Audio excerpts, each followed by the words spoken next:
The religion of the future will be a cosmic religion. It should transcend personal God and avoid dogma and theology. Can you feel it? A sort of anticipation growing stronger and stronger? Another way of putting it is time is speeding up. I've heard that discussion for a while now. I know most people have felt it at some point, maybe while watching the news or perhaps something in their own lives. Something big is about to happen. You can see signs of it all over the world.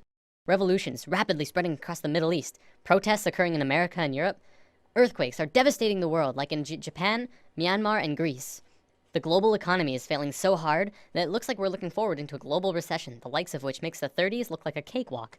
Not to mention that if global warming doesn't put our planet into an ice age, we're gonna kill ourselves from overpopulation for sure. And using the rate of doubling, we definitely don't have the resources to survive the way we are for maybe a little over 10 years.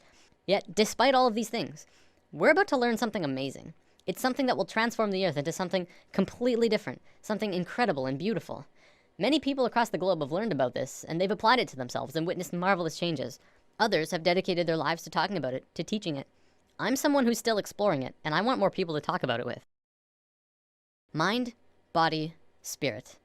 This is the sacred trinity that allows us life on earth. Without even one of these three, we could not function properly.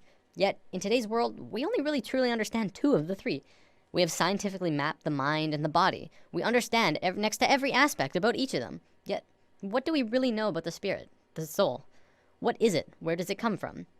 For centuries, religions have been the primary source for answers pertaining to the soul, but they're not concrete. Many different religions have a different answer and ideas about how things work on this level. Recently, however, a discovery was made, which led to new discoveries and further discoveries. These incredible insights went largely unnoticed by the global community, and while governments and secret services of the world acknowledged them, it wasn't something that really got to the masses. Today, this information is still slowly coming out, and I'm going to share it with you.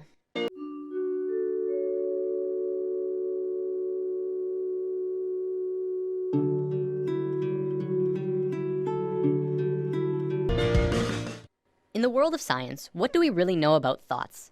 We know we can measure them. By hooking up scanners, you can measure the frequency that are emitted when you think them. They're measurable, yet there isn't anywhere specific in the brain that holds them. Is it possible that you create your thoughts outside your mind? Maybe not. But is it possible that you create your thoughts into the external world from your mind? This is what we're going to talk about today. Have you ever had a moment where you knew exactly what someone else was going to say, about 2 or 3 seconds before they even started talking? Do you have a shared connection between a loved one or a pet, where you can always tell exactly how the other is feeling, or what they're thinking of, even if they're not really around? Have you ever met someone that you really got bad vibes from, and your intuition turned out right?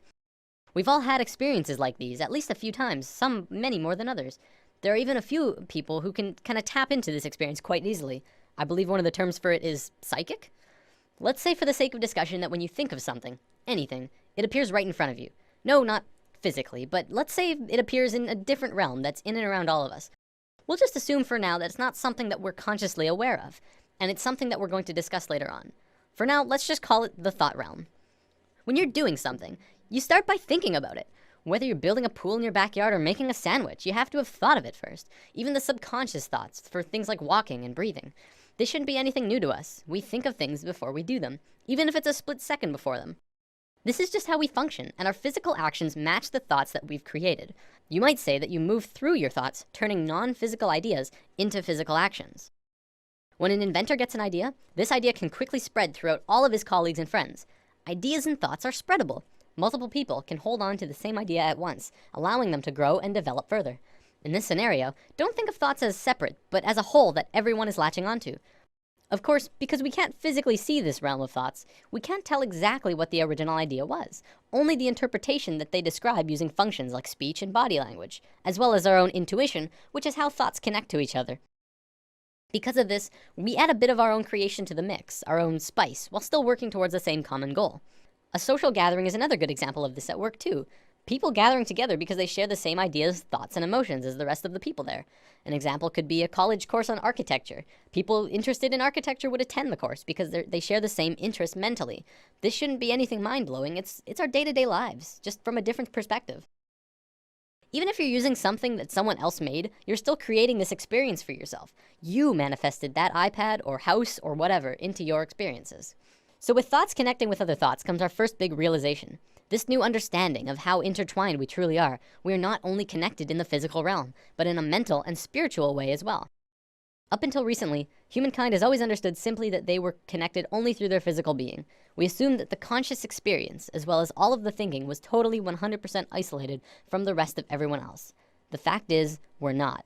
We are so connected with each other, it's almost impossible to believe. Think about almost every creature on Earth. What do we really know about the bond that connects them? Geese are able to travel long distances, switching who flies in front like clockwork. Many fish swim in large schools, and we know that they don't have a form of verbal communication. Our pets are able to communicate with each other without speaking. Yet, it's like they know what each other are feeling and connect in a very amazing personal way. Almost every observable creature on Earth has this connection with at least their own species, if not others. We as humans are the next step in life, but that doesn't mean we don't have this connection. What's to say we're not also connected to each other in this way? We've been out of touch with ourselves for an incredibly long time now, and we are growing increasingly disharmonic. Now, thoughts being created are just the tip of the iceberg. The real interesting part comes when you look at emotions. Emotions are much more powerful than thoughts. Emotions pull on you, they control your actions, they guide you throughout your life. It's not your thoughts that control where you sit in a class or on a bus, but it's if you like that girl or you think that guy smells. When a couple is together, it's their emotions that keep them tethered. Same with if they're fighting, it's their emotions that break them apart. You watch TV shows that you enjoy. You hang out with friends because you have emotional bonds with them. Now, this applies on a smaller scale too. Do you ever have a morning where you wake up grumpy and stub your toe and think, oh, this is just gonna be one of those days, and find that the entire day afterwards just goes terrible and just everything goes wrong? What about the days when you wake up excited and happy and ready to go? Your whole day is just excellent in all of the right ways. Even if something bad does happen, you're less affected by it because you're in such a good place emotionally. The reason these differences in how your day goes is because of your emotional state. People like to think the world will go on exactly the same without you, but it really won't. People interact differently with other people, and everyone would have a completely different experience if you were not there.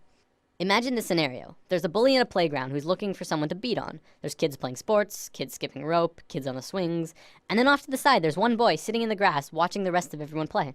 He doesn't feel like anyone else will want to play with him, so he sits apart from the group. The bully instantly knows where to go, and the circle of hurting begins. See, it's through the feeling of being vulnerable that you become vulnerable in the physical. If the boy had walked outside for recess and told himself, I can fit in, he would probably be playing sports right now. This applies to the bully as well. He didn't have anyone else to play with, probably because of some insecurity, mental, that led him to need to hurt others. He thinks he's doing good for himself by hurting the boy, except he's really just hurting himself long term. You can look into society and see a vast amount of evidence to support it too. The people who are most successful are those who talk most of success. Those who speak most of illness have it. Yes, illness is also a creation of yours. If you have a low immune system, it's because of you. Typically, we like to blame things on the virus going around or our own immune systems, but the way that we become susceptible to them is from inside, whether that there's some ongoing negative energy or some bad feeling that we allow into ourselves. We can heal ourselves also, but I'm gonna save healing for another video. There's only one thing that becomes apparent from this understanding. You create your own reality. We are 100% responsible for the situations that we find ourselves in, the things that happen to us, good and bad. Throughout history, we've always played the blame game. It's his fault I didn't get the promotion. It's her fault I couldn't go to the game. It's everyone else's fault I'm so depressed. Whatever it is, and this may be the hardest thing to truly get, it's your fault. Your happiness, your sadness, your fears and your fortunes, every single experience of your life on Earth was because of you. Remember, just as you are creating your own individual reality, we are all co-creating our realities as a collective. We are one species, and as a species, we are creating the realities that we are experiencing together. One common argument I hear is, what about starving kids in Africa? How are they creating their starving reality? I would respond to that the Western way of life is not really allowing for everyone on the planet to live in the same abundance that the Westerners are, is it? We're using up all of the world's resources, hardly sharing anything unless they're paying a lot for it or if we're getting something out of it. And we ask why they're poor? We haven't been sharing with our brothers and sisters around the planet. But again, that's us as a collective creating the reality that we experience around the planet. This applies through all levels. As a family, you create your reality, and your actions will change what the family experiences.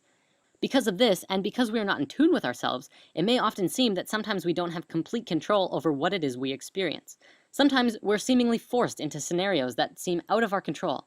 This happens as a result of our disharmony, and also lack of connection to our own intuition. When we become more in tune with ourselves, we can feel out certain scenarios and decide if that's a path we want to take. Maybe I won't go down into the dark alley. Maybe it feels right to not take that job.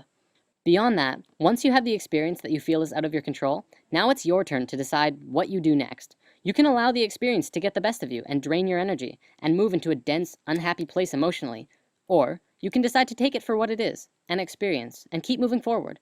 Every dark cloud has a silver lining, and if you're looking for that silver lining, you'll have a much easier time finding it.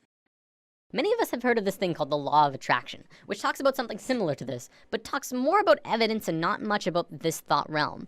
Over the entire world, people have written in to tell of their amazing stories, where they really focused on having what they wanted, and got it through miracles and coincidences. This is but a small piece in the vast ocean of the internal world that I'll be talking about. It is, however, very real, and you can literally change everything in your life by willing it so.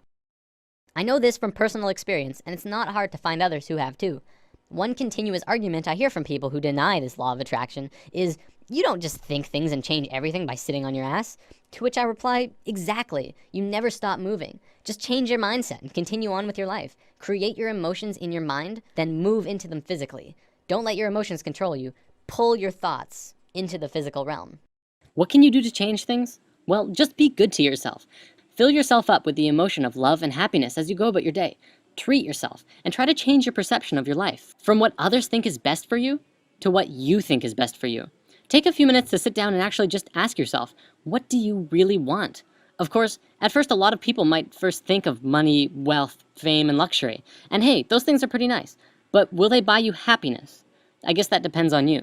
I found in my experiences that beyond all of those things, what people really want is to be accepted, appreciated, and loved. By giving that to others, you will in turn get that back, and the bond that connects you to everyone around you will strengthen so much further. I want to bring up one more thing before I run out of time. There was a scientist in Japan a few years back who made an incredible discovery, but one that also went largely unnoticed or recognized by the global scientific community. Dr. Masaru Emoto discovered that by putting words on a side of a glass of water and freezing the water, you could change how the water would freeze into crystals. On a jar that said, "I love you," this is how the water crystal froze. On a jar that said, "You make me sick, I want to kill you," it froze like this. If thoughts can do that to water, just imagine what thoughts can do to us. Well, looks like I'm about out of time for today. Before I go, I want to leave you with words to sit on. For anyone who is looking for direction right now. You can have, do, or